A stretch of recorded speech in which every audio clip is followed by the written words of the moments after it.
Sushi ভালো লাগলো না বিরিয়ানি ভালো লাগলো?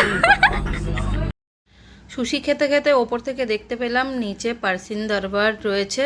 তো সুশি খেয়ে তো আমাদের পেট একটুও ভরেনি, কেননা 4 পিসই ছিল, তো 2 পিস করে এক একজনের ভাগে পড়েছে। তাই ভাবলাম নিচে গিয়ে এই বিরিয়ানিটাও ট্রাই করা যাক, কেননা এটাও খুব ফেমাস, এর অনেক নাম আছে।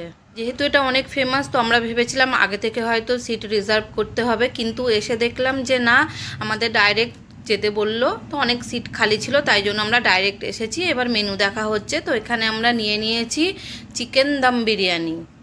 করার 5 মিনিটের মধ্যেই আমাদের বিরিয়ানি চলে এসেছে, আর সার্ভ করতে করতেই এত সুন্দর গন্ধ আসছে যে মনে হচ্ছে এক্ষুনি আমরা ট্রাই করি বিরিয়ানিটা। কেমন খেতে? সুশি ভালো লাগলো না বিরিয়ানি ভালো লাগলো?